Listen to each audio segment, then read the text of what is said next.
So good morning, everybody. My name is Roman Kaczynski, and I'm the Director of Accountancy Insurance. So first, I'd like to thank everybody for taking the time today to plug into this webinar titled How to Win Over Clients in a Highly Competitive Market. We're always looking for ways to add value and give back to the accounting community. It's why we're proud to host webinars like this one, so we can help you grow your accounting firm and to thrive in your own area of specialty, whatever that is. We're a business built by accountants for accountants. We believe we understand what is important to you, and also we know how precious your time is. For those listening today that don't know who we are, the Accountancy Insurance story started back in 2003. We're a CPA frustrated with how much time was being written off due to taxation reviews activity, put a spin and a twist to an existing insurance product and created what is now the leading tax audit protection service in Australia, New Zealand, and Canada, and we service over 3,000 accounting firms across those 3 countries. The ultimate objective for Accountancy Insurance has always been to ensure that tax audit insurance work for the public practice accounting firms. Our suite of offerings in Australia include our tax audit insurance product called Audit Shield, our professional insurance, professional indemnity insurance called PI Shield, and our cyber insurance, you guessed it, Cyber Shield. In case you don't know, briefly, Audit Shield covers the professional fees normally charged to your clients when you assist them to respond to eligible official reviews, inquiries, investigations, or audits of lodged returns. It avoids those disputes with your clients regarding fees incurred as a consequence of those ATO audit activity and possible fee write-offs as a result. Audit Shield is a no net cost, no loss solution for accounting firms. It indicates to your clients that you are proactive and are looking out for them. Our success has been gained from our collective passion for customer service and ensuring our offerings always reflect our clients' needs. We are fortunate to be working with such a dedicated number of accounting professionals ranging from second-tier firms through to sole practitioners. And please reach out if you'd like any more information about how we can support your accounting firm. Now it's time to move to the reason you are here. And as such, I'd like to introduce today's presenters, Ben Farrow and George Beaton. Ben is the co-founder and managing director of Firm Checker, Australia's premier rating and reviews site for professional services. It boasts over 10,000 detailed reviews for over 350 professional service firms and thousands of monthly service seekers who use the site to make better purchase decisions.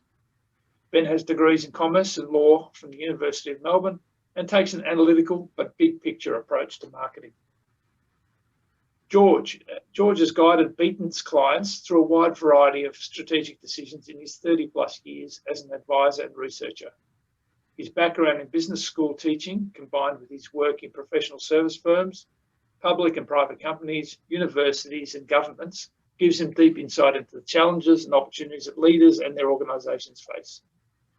George is the executive chairman of Beaton Research and Consulting, Australia's preeminent consulting firm to the professions.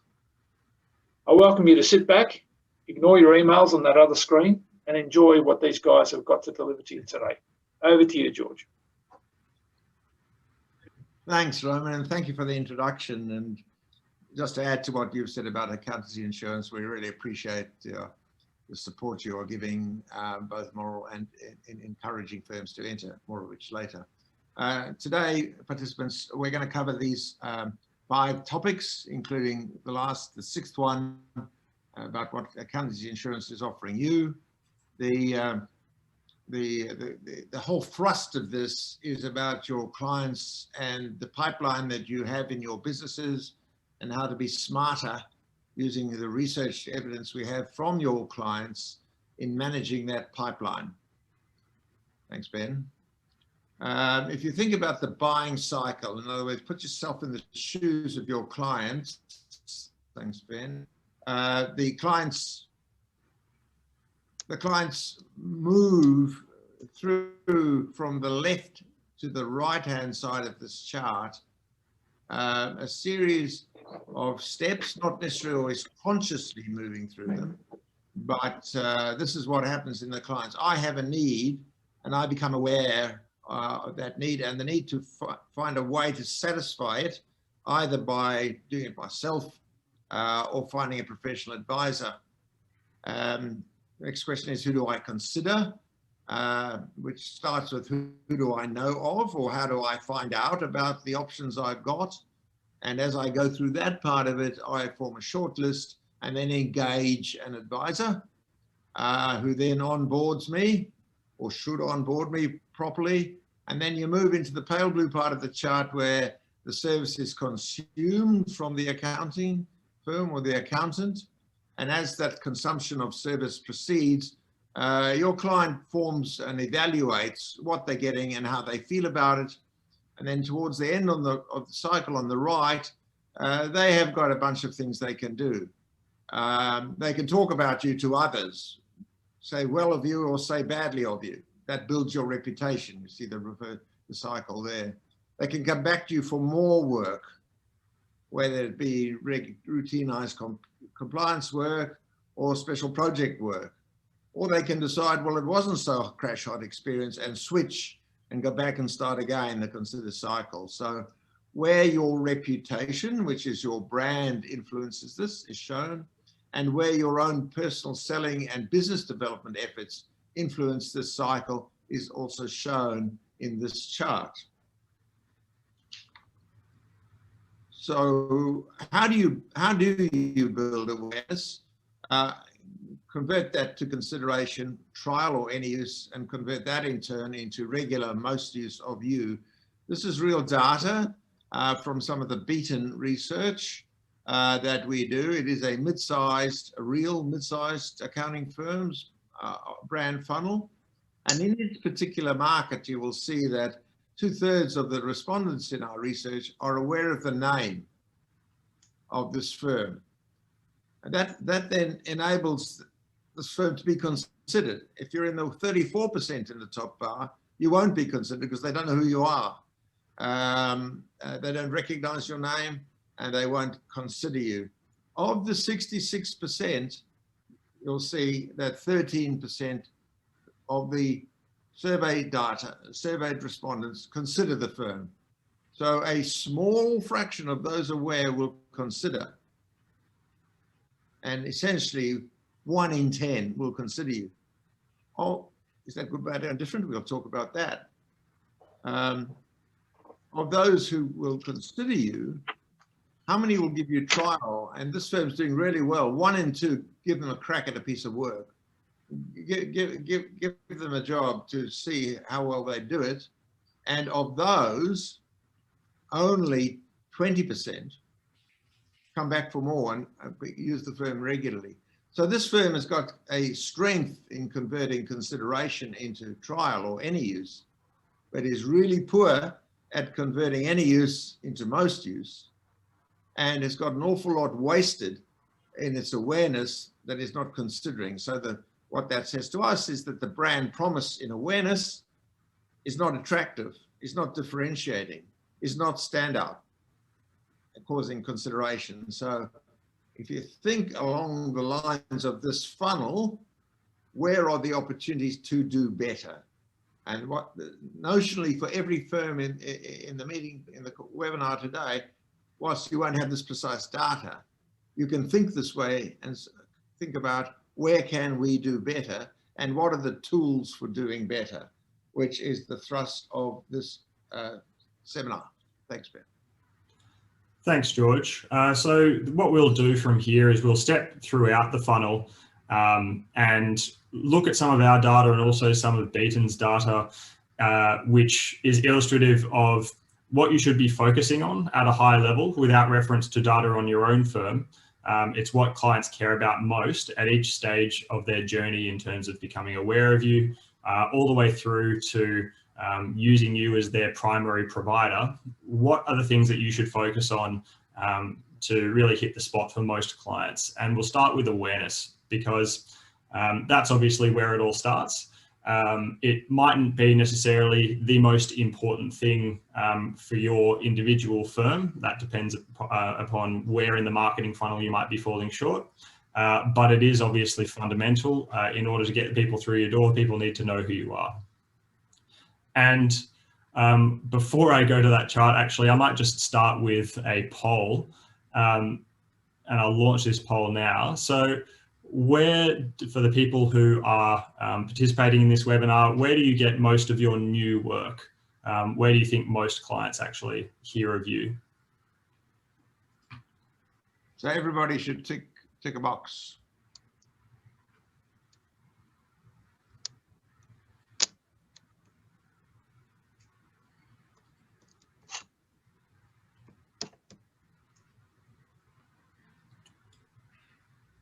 Got some responses coming in, which is great.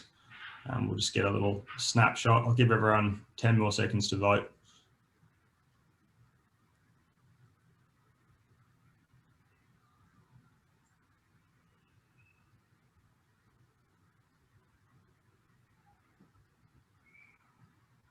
Okay, I'll end the polling there and just share the results. And this is quite consistent with the data that we have, because we come at it from the client side. And you are indeed correct, is that most of your awareness for small to medium accounting firms, we found, does come from word of mouth recommendation or from referral from other professionals. In terms of, if you ask clients where they actually heard of their accounting firm, we have a panel of a couple of thousand users of law and accounting firms. They're clients of small law and accounting firms in Australia. The vast majority of them will say that firstly, they're doing it through repeat work. So word of mouth is one thing, but in terms of where you're going to actually get most of your work, it is through clients coming back through the door. Word of mouth recommendation, consistent with what you guys said, significantly the dominant source of new work. And then referred by another professional comes next. Walk past physical offices. Of course, some of you did say that you do have advertising as part of where you get your brand awareness. That's interestingly not reflected as being significant in the survey data that we have, at least as far as clients themselves perceive it. They think that they're mostly coming in through word of mouth, which is quite an interesting finding. And I think the upshot of this really is that if we're applying the 80-20 rule, focusing on where 80% of the work's going to come, word of mouth obviously becomes such an important focus for your firm in terms of its marketing efforts. That's where you're going to get the highest return on effort. To the extent that you are working on awareness marketing per se, it's also worth bearing in mind that for illustrative purposes, most of the market isn't ready to buy at a given point in time. Say notionally 3% will be looking to buy right now, but most of the market is either information gathering, aware of the problem and not really seeking to make a purchase decision at the moment, or they're not aware of a problem in the first place. And so what's really crucial from a brand marketing perspective, which it's not going to be the focus of this webinar, but it's patience and commitment and showing up again and again, and actually making significant efforts to help the clients before the fact of them actually reaching out and getting in touch with you. Because the best way to show that you actually have expertise in their area of need, which is something that's going to be important as we go forward in this webinar, is the ability to show that you can help them as opposed to just tell them that you can help them. I'll move on now to the next little poll that we've got, which is what do you think is the most important thing from the perspective of your clients when they are actually looking to make a purchase decision?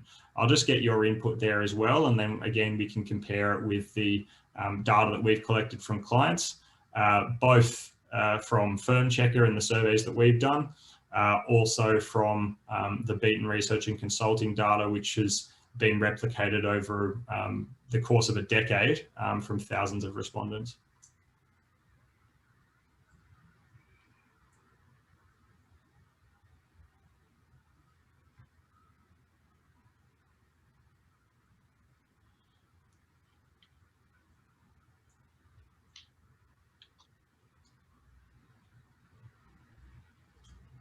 Give everyone 10 more seconds to vote.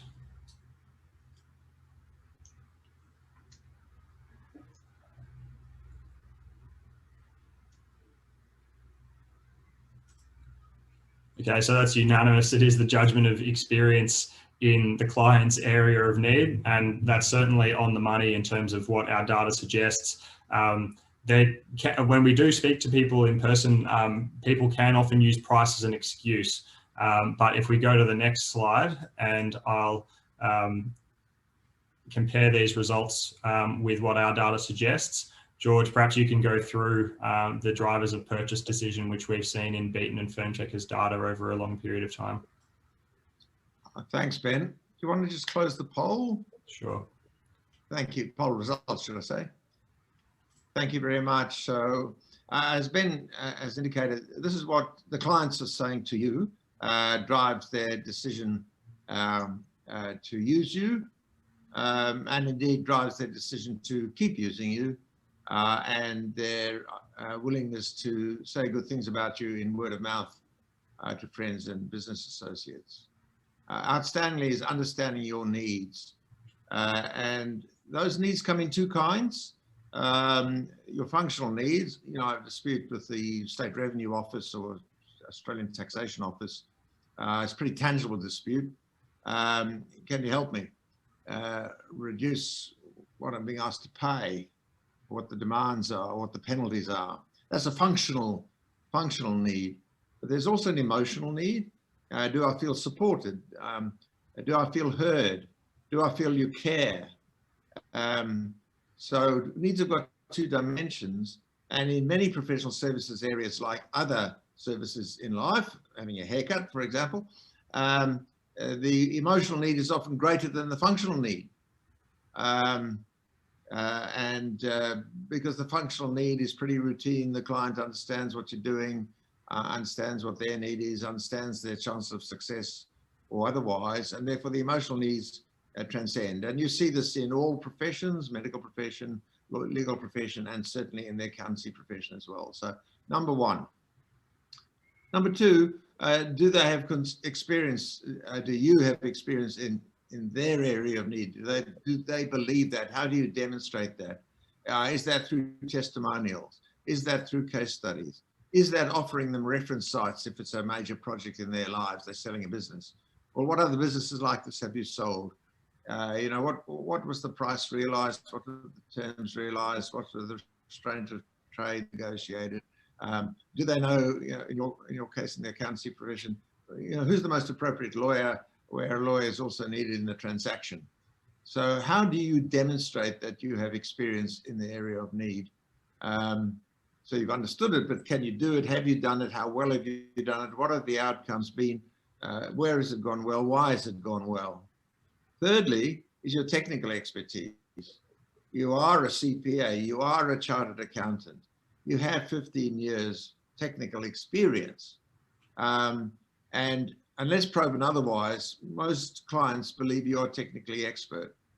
That doesn't necessarily mean experience to understand it, but by virtue of your qualifications, your memberships, the fact that you do your CPD, retain your, et cetera, confers technical expertise until proven otherwise.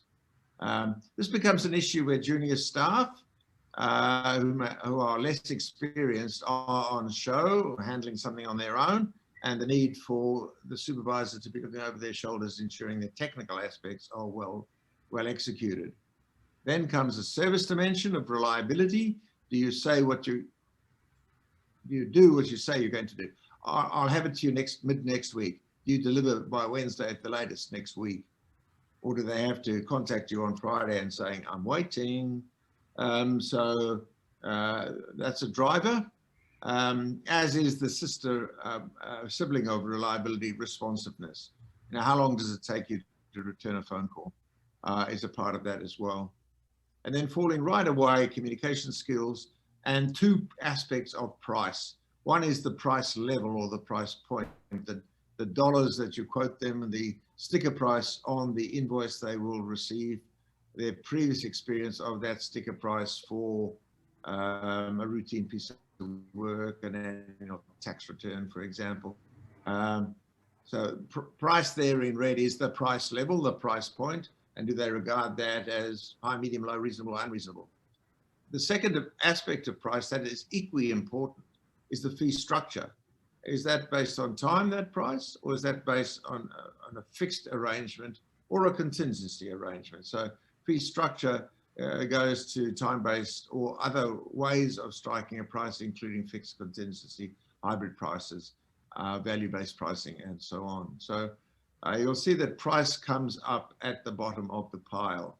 Now, mostly when we lose a job or lose a client, the easiest reason they can give us is, on the day, you were too expensive.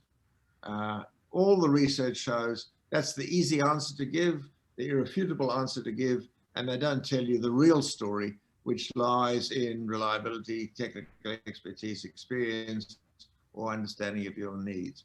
And therefore, to really understand this is crucial in getting the purchase decision across the line.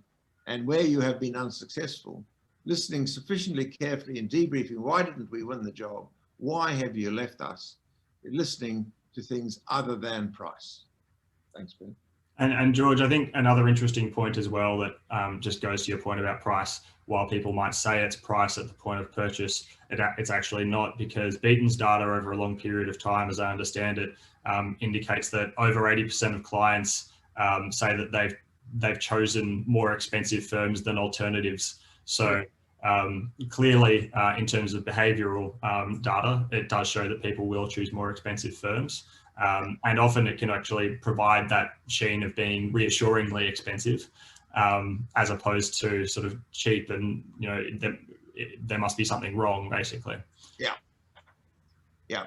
I'll just make one more comment on that, Ben. It's really important to understand price in professional services like accountancy is a signal about quality.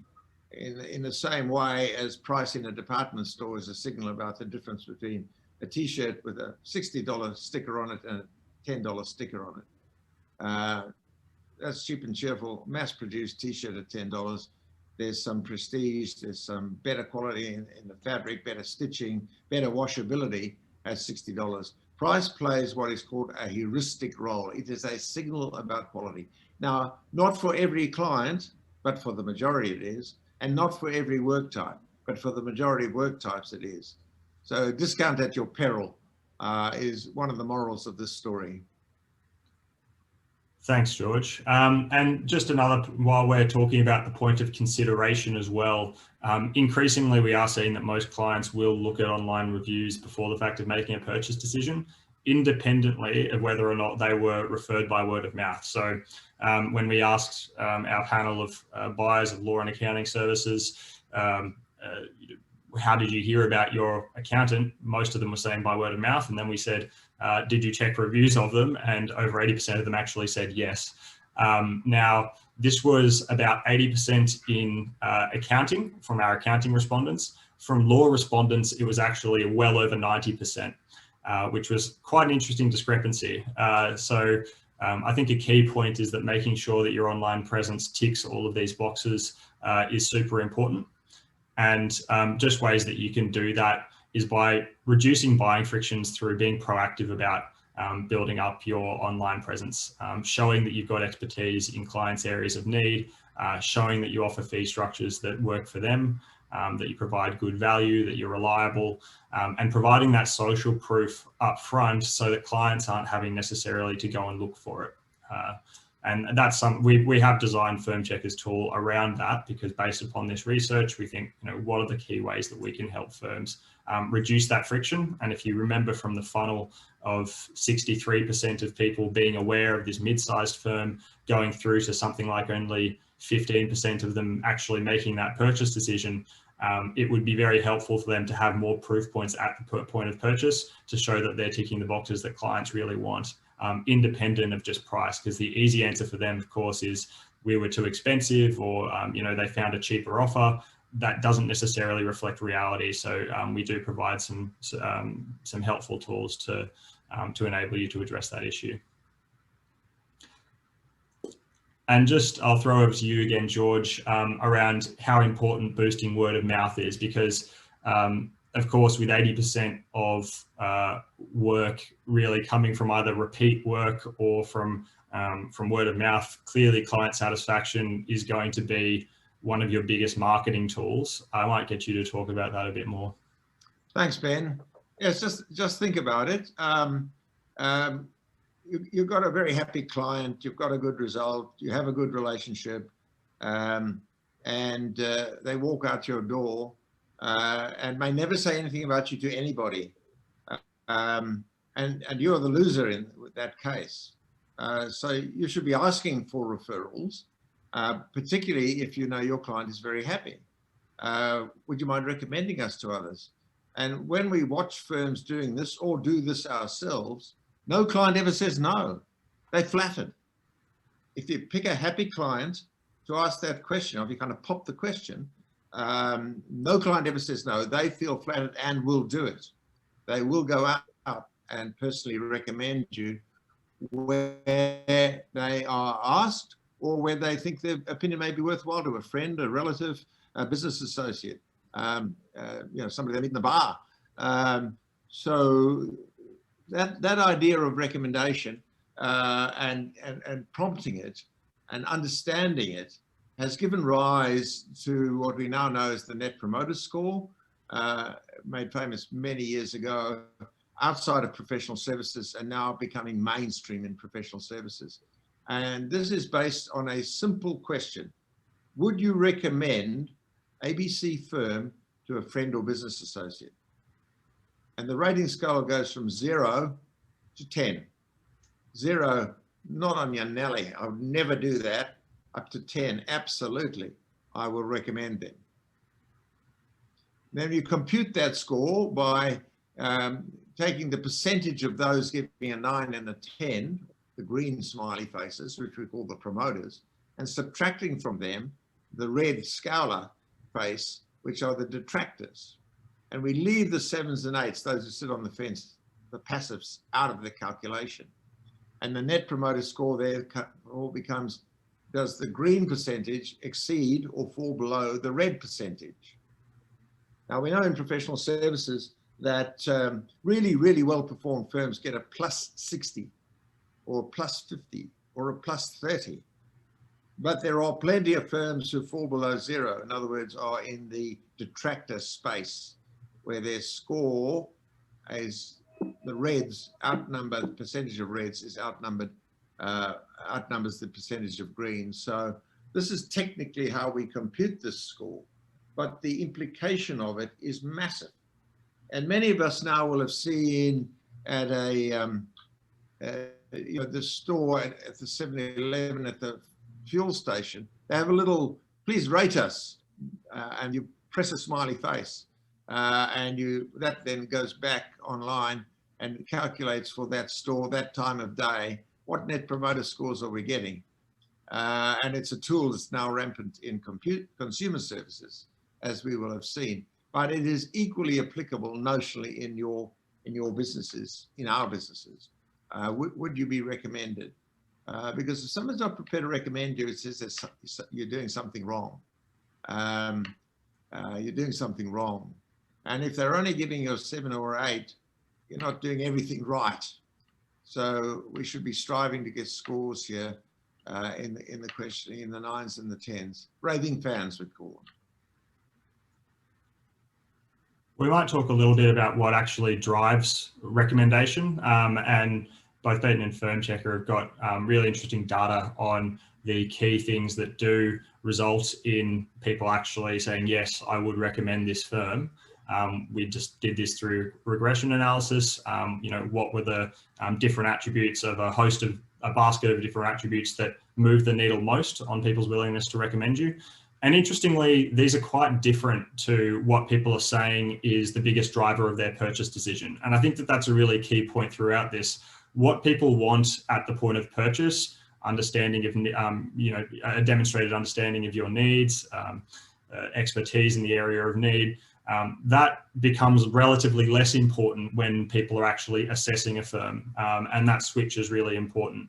So I think key here in terms of difference is, while understanding of your needs and expertise are still there, reliability and the most important of these actually, in terms of the one that has the biggest variance, communication, become a lot more prominent, as does value for money, as distinct from price. And what we find from analysing the thousands of reviews that we've collected is that when we look at the sort of free-informed text, where communication is mentioned in any way, what's coming up most, and it is actually proactive updates is where firms will most commonly fall short. And it's such a simple thing. It doesn't require any expertise. All it requires is people skills and systems to make sure that people know where a piece of work is at, so that they're not left in the dark. Because, and I think, George, you had a nice anecdote about this with a client interview that you might have been doing, but someone's sort of stood up and said, look, this firm makes me anxious. The work that they do is really high quality, but I'm left wondering until the last minute whether it's actually going to be delivered. Yes. Perhaps you can talk a bit more about that. Yes, it's the classic expectation management. In today's world, we expect pretty quick turnarounds. We expect a reply to an email the same day. We expect a reply to a phone call within the hour. Those expectations have risen. We call it the escalator of expectations, because as you compete on service like that, every time you get a highly responsive service provider, you expect the next service provider to be highly responsive and keep you informed. And many pieces of advice, many pieces of work that are done by accountants for their clients are anxiety surrounded. They are really important in their lives, in their businesses. They may make the difference, you know, between a reasonable profit year and an ordinary profit year for a whole range of reasons, you know, whether it's based on the logistics of the business, stock levels of the business, disputes in the business. And so we need to relate to our clients and their expectations. And if in doubt, we need to manage those expectations and saying, if I get this to you by next Wednesday, will that be okay? And the client will almost always say, yes, that's fine. But then best you deliver on Tuesday afternoon. And if you can't deliver on Wednesday morning, you let them know it's coming this afternoon. So manage expectations, create those expectations, and then deliver to those expectations. It's basically make a promise and then keep the promise. And that's what clients expect today.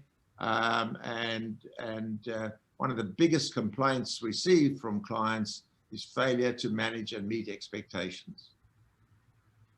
Thanks, George. And I think in terms of actually delivering on all of this, a lot of the findings are common sense, but it's helpful to have them brought front of mind and proven by data. But it is really important, if you're going to deliver on this, to create a culture of service and not just sort of pay lip service to it. And yeah, there's a nice little quote here from Jeff Bezos. It means that you're actually looking at what your customers are thinking, you're doing research upon your customers, and rather than sort of thinking, oh, what's the person down the street doing, or you know, how can we squeeze a little bit more money, really being customer focused, which enables you to spot new opportunities, both on a tactical level with clients who might be able to become referrers, and also on a strategic level if they're coming up with suggestions that you might not have thought of, which is where most of the best business suggestions come from, is from client research, and then you can spot new opportunities in the market to differentiate your firm. So on this point, I think we should talk about measurement and how important that is. But just for the people who are in this webinar at the moment, how do most of you know that your clients are dissatisfied?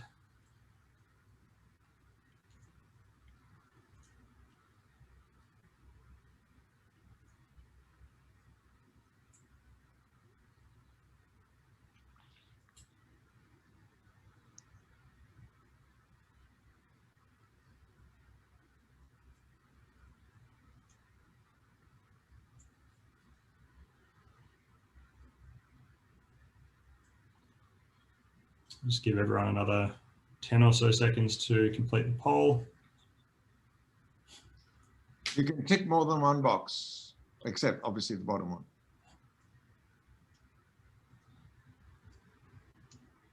Okay, and I'll just end the polling there and share the results. So it is interesting here. Most people are looking at, well, a lag indicator of client dissatisfaction, which I think is a really important point. to be customer focused, it is really important to make it a priority and not sort of just wait until there's a fire to then go and try and put it out. Interestingly, one of the respondents said that they yell at us, which obviously might not be particularly pleasant.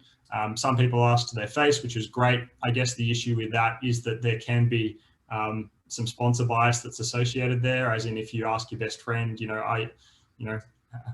what do you think of me as a person? They're going to tell you all of the good things. They might not necessarily tell you the negatives. None of the above. Again, an interesting approach to customer service. But I think the important point here is that measurement is critical. What gets measured tends to get made. And it's interesting as accountants, I'm sure you'd be looking at data all of the time from a financial perspective and looking at as sort of health and hygiene measures for businesses, including probably your own. But really making client experience a priority and having that as something that's measured and something that you have goals to improve upon can be a self-fulfilling prophecy in and of itself in terms of getting better performance from a client service perspective, and therefore getting more repeat business and more word of mouth growth. And George, I think you were just raising your hand there. I want to comment on this and share something with our participants today, Ben. It's just been published. It's US data, but it comes from professional services firms of all kinds, including accountancy, that goes to the value of asking clients for feedback, however you do it. And this particular study asked the professional services firms, question 1, how often do you ask your clients for feedback, whether it be face-to-face or by survey of some kind? How often? Never. More than once every 3 months, every month. So never, somewhat frequently, frequently. And then it was part of a survey of the profitability of firms, correlated the answers with the gross contribution margins in these firms. And the moral in the story is, if you ask regularly, you make more money. It's not what you do with the data. It's not whether you act on the data. You simply ask the clients, because it's a signal that you care and are listening. Now, over time, if you don't respond to their feedback, you're going to get into trouble. But the fact of asking for feedback leads to greater profitability. And again, in the Beaton research, we have good evidence of that here in Australia, not amongst small firms like yourself, but amongst bigger firms. The bigger firms that we track in our annual study that enjoy the biggest margin increases are the firms that make the most use of client feedback data. So there's incontrovertibly strong evidence that asking for feedback and then acting on that feedback over time produces more profit for you. And if we look at the reasons for this, it's all quite intuitive. I think what can happen is it's the sort of thing that people know it's important, but because it's rarely urgent to ask for feedback, it can get put on the back burner. So it is important to have a single point of accountability. And as we've been talking about, to create that culture around client service and getting client feedback. And intuitively, if you think why, well, I think no matter whether it's good, neutral or negative, it can be really helpful to have feedback for a number of reasons. If you're getting really positive feedback, that can be highly motivating and give a purpose to the staff of a business. It can give you the opportunity to spot referral opportunities with happy customers and make work more meaningful in that way through making it a more positive place. With neutral feedback, this is often where some of the best strategic ideas come from. So we had an example of a small law firm in Melbourne, for example, who was that they were surveying their clients through our tool and through the question in what areas could this firm improve. They were starting to get some consistent feedback about a specific type of work that they weren't doing that their clients wanted to see, and it actually ended up resulting in them spinning out a whole new practice area that ended up being quite successful for them, which was quite exciting. So getting that feedback from customers and actually asking them for their opinion can help you unearth high-level strategic opportunities that can become highly profitable in the future. And that probably goes to George's point about how firms who are asking for feedback make more money. It's because they're iterating their service offering in response to what the market actually wants. And then, you know, with negative feedback, it can be scary asking for feedback, but it does enable you to get the positives out of it. You can fix client issues, so identify, you know, issues with your client experience before they become major problems, potentially save major clients before they walk out the door, where that you might not have even been aware that there was a problem. Whereas if you're waiting until they don't pay their bill for 90 days, that opportunity is probably long since gone, compared to if you just send them a quick survey and they tell you what they think. And likewise, you can reflect on what are some higher level fixes that you can make to prevent these issues happening systemically in the first place. And in terms of what you can expect if you're actually asking for the feedback, you will find that you're going to get on average about a 30% response rate in our experience. You know, not everyone's going to respond to them, but as you might expect, the data can be highly bimodal. You'll get people who are, you know, very, very happy. You'll get people who are particularly unhappy, and there is a smattering in between of that neutral sort of feedback that you can use to then iterate on service offerings. But the tactical advantages of it are huge. And George, I might just throw over to you just to talk about a cultural aspect as well on that's beneficial through participating in the Client Choice Awards, which we've partnered with Accountancy Insurance to do. Thanks, Ben. Just as a credit to that, I put on the chat saying to people, please feel free to ask questions, make points here in the chat. They'll come to Ben and mine's attention, and we're very happy to answer them either back in the chat or aloud, because if you're having the thought, it's highly likely that others have got the question or having the same thought. So please feel free to do that. We will have a Q&A at the end, but ask along as we go. Anything you like, you're most welcome. So Ben, we've been talking about clients, which is one large and very important market for a professional services firm like yours. But the other market that's as important is the talent market, both the talent in your firm and the talent that you may want to attract into your firm in the future. So as firms grow, they need more talent. As people leave for whatever reasons, the firm has to fill the vacancies with talent. And motivating talent is really important. Aligning talent with your own values in the firm, aligning talent with the strategy of the firm is most important. And we know from research, again, that Beaton has done, and that's been done in many service industries, back since the 70s. There were famous books written about what's called the service profit chain. And it basically goes like this, that happy staff look after the clients who are happy, who are quite happy to pay their bills. 40% of them prepared to pay more than you're asking them now. And if you wisely reinvest some of those profits in your staff, the cycle becomes virtuous. So happy staff, happy clients, more profit, reinvest a portion of those profits in your staff, and the cycle continues to grow virtually. So this picture is from the 2019 Client Choice Awards ceremony. COVID prevented us holding a ceremony like this in 2020, back in March when the pandemic started. But you just have to look at the smiling faces. You just have to look at some of the youth in these pictures. These were winners in the awards.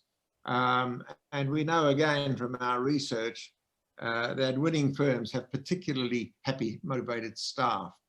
And firms that are serial winners, which in the surveys that have been going for now 17 years, serial winners, firms that have won some award, not necessarily the same award, 9, 8, 7, 6 times in those 15 years, have the most motivated staff.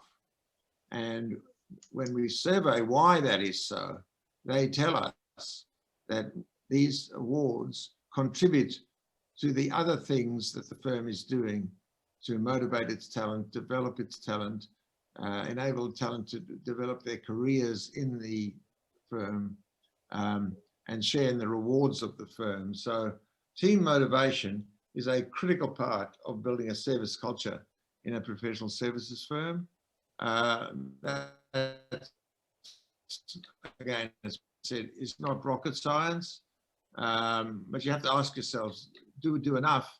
And most importantly, if you're a business owner in this webinar today, ask your staff if you're doing enough. Ask your staff, what more can we do? Ask your staff, what are we doing that isn't motivating? Because like your outside customers, your clients, your staff are your inside customers, your people. Thanks, Ben.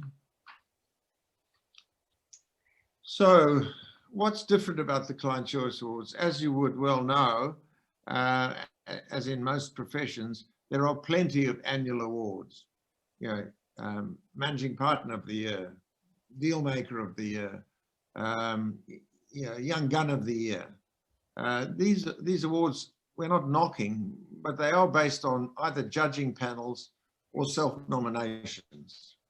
The Client Choice Awards are different, and they're the only awards in the world, not just in Australia, in the world, where client votes are the only things that matter. We say the clients are the ultimate and only judge, because every firm and every practitioner is the business of serving and satisfying clients. So who is a better judge of service and satisfaction than the client? That's why they are different.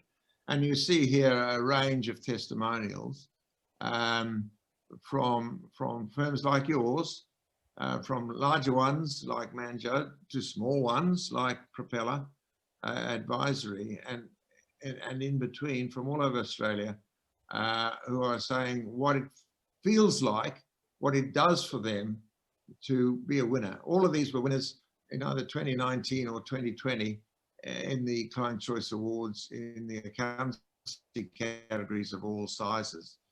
These awards go from the biggest in the land, the 8, 9, 10 firms that dominate by size in Australia, down to the smallest in the land, turning over less than $1 million annually. So the Client Choice Awards, not everybody can win an award. More people can be a finalist in an award, but everybody can strive to win an award and enjoy the benefits both amongst their clients, i.e. in their brand, and amongst their people, i.e. in their engagement levels they enjoy in the firm. So that's why, Ben, thank you. We are particularly grateful to Accountancy Insurance. For the 2021 awards, the surveys for which are now open, and the guide is here, and I'll get Ben to talk about how to do this, but Accountancy Insurance are offering to all customers, every customer, every client of Accountancy Insurance in Australia, to which Roman referred in his introduction, the opportunity to enter free. And normally there is an entry fee. Ben will talk about that. But if you're a customer of Accountancy Insurance, you get to enter free this year with these enormous benefits that we have been talking about, including feedback. Ben? Yeah, well, I think that's the reason we've been talking about the Client Choice Awards for as long as we have, is that unless you start to create a service of culture and make it a priority, these things sort of aren't going to happen. And what they do is help you to really create a unifying effort of all of these themes and make client service a priority and bring everybody on board within your firm to actually go ahead and do that. And then you can see the benefits accruing from client feedback, from a better online presence, which really do hit on those points throughout the funnel, for those of you who have been with us since the beginning, which enable you to really boost your conversions at each point of that buyer cycle, which is critically important. And in terms of how you can actually go and get this offer, we've got the URL that's just here. Thanks to our friends at Accounting Insurance who have also supported this webinar. You can access the awards for free, and that involves 3 months use of Firm Checker Premium, which is normally $99 a month. You get that for free, and that'll enable you to collect that feedback, which goes towards the Client Choice Awards. As indicated there, you've got a hurdle of at least 30 reviews you need to get in order to be eligible and put your hat in the ring. But I think what all of our users find is that win, lose or draw, the participation per se and the gathering of feedback and the building up of that online presence is hugely valuable. So we're definitely excited to be able to bring this opportunity thanks to Accountancy Insurance.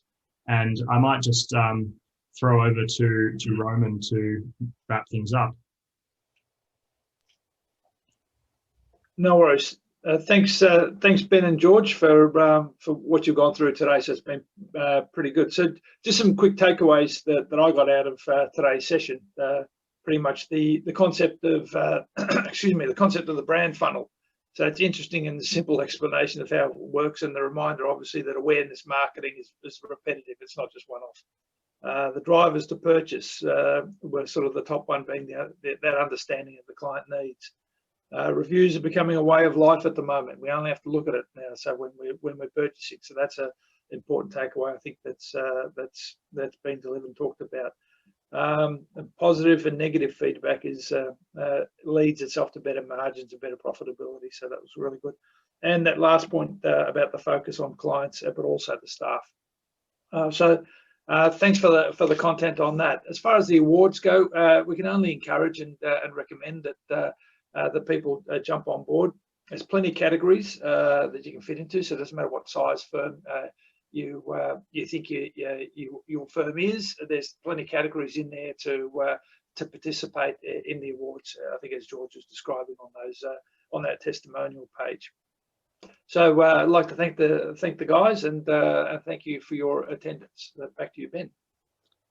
Thanks, Roman. And yeah, if anyone's got any questions that they'd like to send through to us, we're more than happy to answer them as best we can, because there's plenty of data that we've collected that we haven't talked about, and maybe there are some things that are of particular interest to your firm that you might be interested to know, and if we can, we'd be more than happy to help you out, either online or offline. So I'll just give everyone a little while to see if anyone wants to send through a question. More than happy to answer them.